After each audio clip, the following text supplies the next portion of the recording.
Hi and welcome to Tribe Maps and Municipality. In these tools, you'll be able to find out your stationary point if you're searching for a property and you want to nearby a specific location. These are the tools that you can utilize for you to find out which location that you want to be in, and also if you want to find out which property will have a two land transfer tax versus which property will have only a one land transfer tax.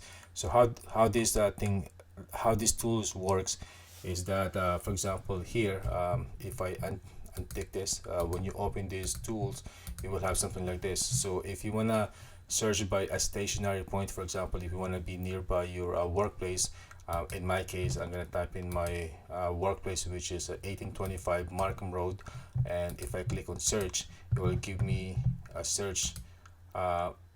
It will show me which area that I belong in. um, if you're zoomed out, you can obviously gonna zoom in, or if you zoom in you have to zoom out.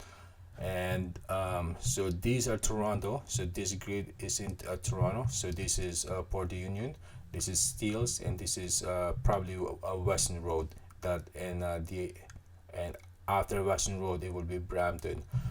If you go one more layer it will tell you what communities you belong in my case I belong to a Malvern location. And if I go on the third layer, it will show me what community that I belong in. For example, if I give you an example, E05 community, if the property is in Lamaru, it will have a different price range than time Oshanter. So just because you're on the same grid, it doesn't mean that all the properties in this grid will have the same price range.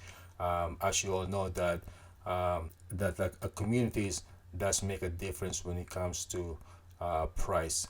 How this thing works on the actual sheets on like MLS. Just to give you an example, for example, here's the example of a MLS. On MLS number, you will see the first letter. If this was Toronto, it will have either E, C, or a W. But in this case, it starts with N, so we know that it's a north side. It's probably around somewhere here. And while you're on the sheets, it's also important to take a look at price, the days on market, which is DOM, the type of a property. If it's a condo or a townhouse, it will obviously have a maintenance fee. The last is status. The first one will come if it's a brand new listing. It will be new. If it's sold conditional, it will be SC. If it's sold, it will be SLD.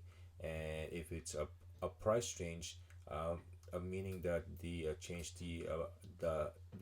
the price from 549, they lower it down to 519, so it will trigger a price change. Also pay attention on the bedroom, and skim through a client remarks where it tells you more about the property. And extras will have all the appliances that belongs to the property. And the brokerage remarks is something that we realtor only see.